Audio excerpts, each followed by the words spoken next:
O Senhor esteja convosco. Ele está no meio de nós. Proclamação do Evangelho de Jesus Cristo segundo Mateus. Glória a vós, Senhor. Naquele tempo disse Jesus aos seus discípulos: Ficai atentos para não praticar a vossa justiça na frente dos homens, só para serdes vistos por eles. Caso contrário, não recebereis a recompensa do vosso Pai que está nos céus. Por isso, quando deres esmola, não toques a trombeta diante de ti, como fazem os hipócritas nas sinagogas e nas ruas, para serem elogiados pelos homens. Em verdade vos digo, eles já receberam a sua recompensa. Ao contrário, quando deres esmola, que a tua mão esquerda não saiba o que faz a tua mão direita, de modo que tua esmola fique oculta. E o teu Pai, que vê o que está oculto, te dará a recompensa. Quando orardes, não sejais como os hipócritas, que gostam de rezar em pé, nas sinagogas e nas esquinas das praças, para serem vistos pelos homens. Em verdade vos digo, eles já receberam a sua recompensa. Ao contrário, quando tu orares, entra no teu quarto, fecha a porta e reza ao teu Pai que está oculto. E o teu Pai, que vê o que está escondido, te dará a recompensa. Quando jejuardes, não fiqueis com o rosto triste como os hipócritas. Eles desfiguram o rosto, para que os homens vejam que estão jejuando. Em verdade vos digo, eles já receberam a sua recompensa. Tu, porém, quando jejuares, perfuma a cabeça e lava o rosto, para que os homens não vejam que tu estás jejuando, mas somente teu Pai, que está oculto. E o teu Pai, que vê o que está escondido, te dará a recompensa. Palavra da salvação. Glória a vós, Senhor. Muito bem, caríssimos irmãos e irmãs, rádio ouvintes que nos acompanham pelas redes sociais. Essa missa também pela Vitória, que me escreveu agorinha, pedindo oração. Está num momento meio delicado da vida. Para ela, sua família, seu pai. Muito bem. A carta aos Coríntios de hoje é uma continuação de ontem. Quem não ouviu a homilia ontem, ouçam. Ouçam, para eu não ficar de chato, falar todo dia a mesma coisa. Mas é muito importante meditar aquilo de ontem. E hoje o que está dizendo? Quem semeia pouco, colherá também pouco. E quem semeia com largueza, colherá também com largueza. Dê cada um conforme tiver decidido em seu coração, sem pesar nem constrangimento, pois Deus ama quem dá com alegria. É aquilo que eu expliquei ontem. Na parte do dinheiro da caridade, existem pessoas que têm muito dinheiro e dão uma quantidade que para a igreja é uma quantidade significativa. Em muitos lugares vai ser mais puxação de saco, o padre vai estar mais, porque está uma quantia. Mas para Deus, aquela pessoa deu o resto do resto. O resto do resto dela é muito maior do que os pobres, os que dão lá uma quantidade grande, dê para eles, que para a igreja é pouco. Pode ser até um frango, o único frango do freezer. O padre não vai falar assim, fulano de tal que deu o frango, nem lembra. Mas Deus viu que era o único frango que tinha. Então, são dois atos totalmente diferentes. Para nós, às vezes a pessoa vai receber mais elogios, a pessoa que deu aquela quantidade grande financeira, sei lá, 5, 10, 20 mil reais, 30. Mas o que é isso para quem ganha 1 milhão por mês? 2. 30 milhões no ano. 40 milhões. É o resto do resto, do resto, do resto, do resto. Bem, interessante que ontem eu estava vendo um vídeo, uma tal de Renata, alguma coisa, caiu na minha, sobre o livro O Diálogo, de Santa Catarina de Sena. Um livro também espetacular. Eu recomendo todo mundo a ler esse livro. Ler e rezar o livro, né? Santa Catarina de Sena, doutora da igreja. Lá, ela pergunta assim, se pode ter bens materiais. Aí Deus fala, Jesus, né? Estava falando com ela. Diz, o problema, aquilo que eu falei justamente ontem. Engraçado, né? Nada é o acaso. O problema é você ficar escravo do dinheiro e não colocar submisso à sua vontade, à sua alma. Não colocar o dinheiro à disposição da missão. Porque nós temos que salvar a alma, gente. Esse mundo passa rápido. Aí, ela pergunta, e aquelas pessoas que ajudam, mas não é, que semeia pouco, é o resto do resto? É muito interessante, eu já tinha ouvido outras vezes, já tinha lido o diálogo também. Jesus fala assim, ou eu concedo mais vida no mundo para se converter, mais anos de vida, ou eu concedo bens materiais. Atenção, está no livro Diálogo. Você que não dá sua vida para Deus, não coloca o tempo da oração acima de tudo, mas que dá uma quantidade que ajuda a igreja, mas que é o resto do resto, e se você está prosperando muito, é porque Deus está esperando a sua conversão. E depois ele deixa meio mais ou menos entendido que se você não se converter, você vai ser condenado por não ter dado o que ele dá. E o que a gente nota é que essa pessoa que já dava o resto do resto, se ela fica mais rica, ela não dá nem o resto do resto mais. É como se Jesus desse uma corda para ele se enforcar. Hoje e ontem eu quero revelar as hipocrisias da vida. Não adianta. Não adianta. Nós temos que... Agora uma coisa que eu estou gostando aqui em Paraúna, não é porque é Paraúna, mas estou gostando. É que muitas pessoas que eu nem imaginava chegam no meu atendimento e falam assim, padre, eu não conseguia fazer tal coisa e eu comecei a pedir para Deus a graça. Já tem a mentalidade, acho que de tanto nós falar que nós não prestamos, não é verdade? A gente não presta. Então já está mais ou menos na cultura aqui da cidade, quando você não tem algo, você tem que pedir. Se você não consegue ser caridoso dos 10%, peça. Se você não consegue fazer caridades para mexer na carne, né? Peça.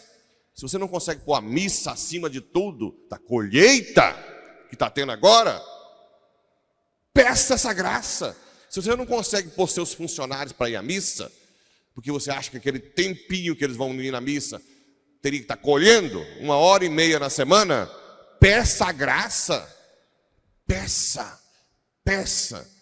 Ninguém é bom por si mesmo, ninguém presta por si mesmo. Ninguém presta por si mesmo.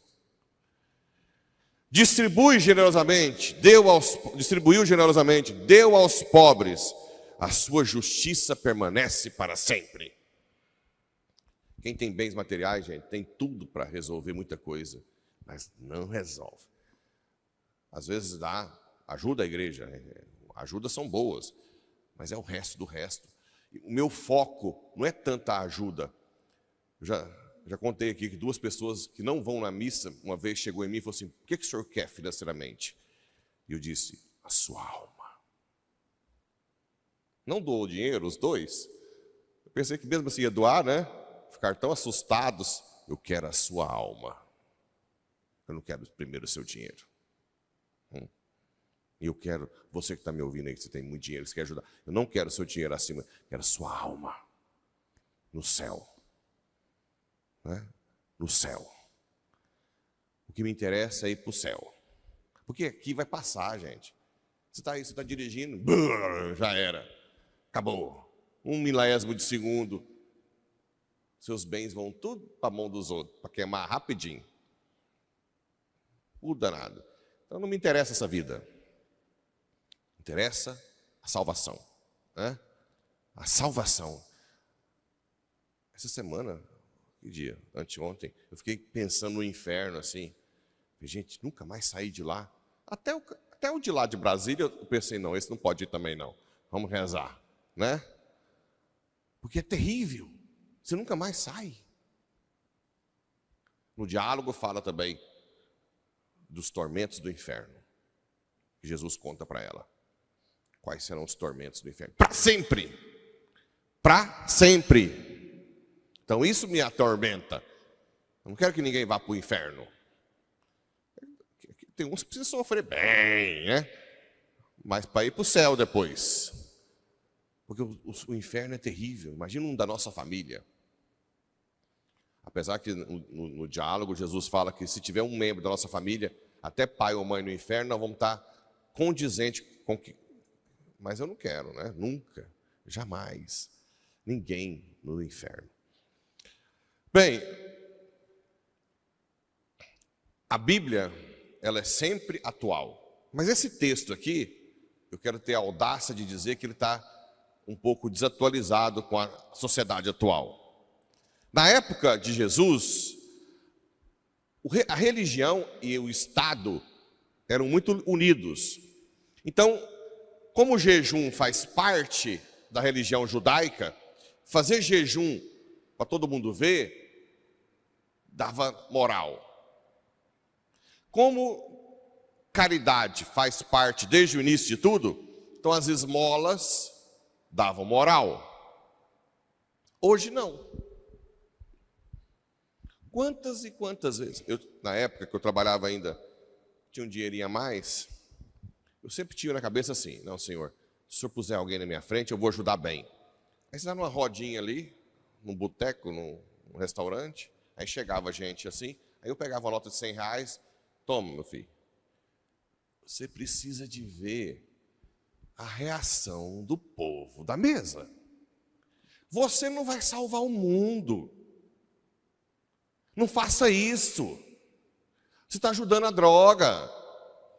Mas se eu contasse, eu comprei uma Dodge Ram de 500 mil, naquela época não tinha, né? Mas ia ser, que gracinha! Que lindo! Você comprou, é mesmo? E ela fala. Agora tem uns carros agora chinês que falam, né? Abre o vidro. É muito mais fácil apertar o banco e falar, tem umas falação que não... Se eu comprasse uma MacBook de 30 mil reais e falasse lá na roda, não, eu acho que máximo, tá ótimo. Mas dar 100 reais para alguém ali, uma mãezinha que estava lá, gera um desconforto. É só comigo que era isso, não? Você não vai acabar com a pobreza. A sociedade hoje, a cultura é da morte. Não é mais vantagem. Você não aparece. Na família, quantas esposas eu conheço que ajudam a igreja escondido do marido? Porque a peça rara, abraçada nesse mundo que vai levar para o inferno, se descobrir, persegue a esposa. Quantas e quantas vezes eu ouço isso? Ao invés de dizer, obrigado meu amor, por me colocar um pouquinho de esperança de ir para o céu. Não. Escondido, de medo do que o marido pode fazer. E às vezes até o contrário. Eu atendi maridos também que ajudavam meio escondido, que a esposa acha ruim, que não vai na igreja. Quantas e quantas famílias, né, fazem isso, ou para ajudar alguém. Às vezes a gente fez alguns barracão lá. Olha, eu vou dar isso aqui, mas não pode contar não. Hoje é vergonhoso caridade. Nessa sociedade doente, é vergonhoso. A pessoa faz escondido de medo. Aqui era para aparecer. Era uma sociedade ainda menos doente. Hoje está todo mundo doente, é pecado. Mas se a esposa, essa mesma esposa, gastasse 10 mil reais, qual que é o salão de beleza de Goiânia mais caro? Tem, ou lá no São Paulo, o marido não fala nada, né? Alguns. Mas ajudar? Nunca. Nunca. Então hoje não é vantar. Aqui está falando que tem que esconder. Tá bom, é certo? Talvez o que nós podemos atualizar esse texto é por você que faz muito pela igreja e que não é elogiado, não é reconhecido pelo padre, não recebe elogio de ninguém da pastoral. E às vezes tem pessoas que se sentem mal com isso. Aqui está te consolando, dizendo para você: Deus vai te recompensar. Mesmo que você não receba um elogio, mesmo que você seja criticado por ter dado a sua vida na igreja. Então aqui talvez esse texto ajude, né? As pessoas que já fazem, mas que são perseguidas, que não são elogiadas, não são nada. Essas pessoas podem ter certeza que Deus vai recompensar. Se até um copo d'água não fica sem recompensa, imagina o que você faz, né? Então você que está servindo a igreja, e aí que ficou um retiro inteiro servindo, e depois não recebeu nenhum obrigado, ou até o padre te xingou. Melhor ainda se o padre tiver te xingado, obrigado, porque aí quer dizer que o seu ato é mais purificado ainda, e Deus recebe com mais vigor o seu serviço. Não existe nada que... Eu não sei se quem serviu a igreja, serviu com dor de cabeça, com diarreia, né? Não sei, Deus sabe. Deus sabe de cada esforço que você faz por Ele. Deus sabe, né? Deus sabe de cada momento. Não precisa buscar reconhecimento humano. Esse texto é para dizer isso. Rezar. Tem gente que tem que rezar escondido. Aqui, rezar era para aparecer. Hoje também. Tem gente que vem na missa, tem gente de missa diária que não pode contar para o marido também que está vindo na missa. Leva o menino para a escola e vem escondido e passa. Não pode. Eu lembro, isso não é de agora, a conversão de Frederico Ozanam, fundador dos Vicentinos. Ele encontrou Ampère, que era chefe da cadeira de Química da Universidade de Paris, no trem, e ele estava rezando o terço. E Frederico Ozanam: você ainda está nessa? Você é louco? É doido? Não existe mais essa de rezar. A igreja é opressora. Ampère virou para ele e disse: eu gostei da sua fala, eu estou com pressa, toma o meu cartão e me procura. Chefe da cadeira de Química da Universidade de Paris. Aí ele ficou. O que aconteceu? Ampère adotou Frederico Ozanam. Ajudou financeiramente, morou com ele. Frederico Ozanam se converteu, fundou os Vicentinos e virou beato. E uma frase de Frederico Ozanam: o terço de Ampère me converteu mais que milhares de palavras. O chefe da cadeira de Química, rezando o terço, para ele foi o suficiente. Bem, infelizmente, eu queria dizer para vocês: reza em casa, não reza. Hoje eu acho que vou ter que falar para vocês: reza na praça. O povo te xingar, jogar tomate, ovo. Porque hoje é assim, né? Conta para o seu marido que você está dando dinheiro, para o pobre, para a igreja, para você apanhar em casa, para ficar de bico, né? Mudou tudo. Somos doentes, sociedade doente. Mas eu bato na tecla, gente. Medita sobre o inferno. Vocês vão ver. Ou amarás um, ou odiará o outro. Ou amará o outro, ou amará um. Distribui generosamente. Dá aos pobres. E a sua justiça permanecerá para sempre. Nossa Senhora nos ajude.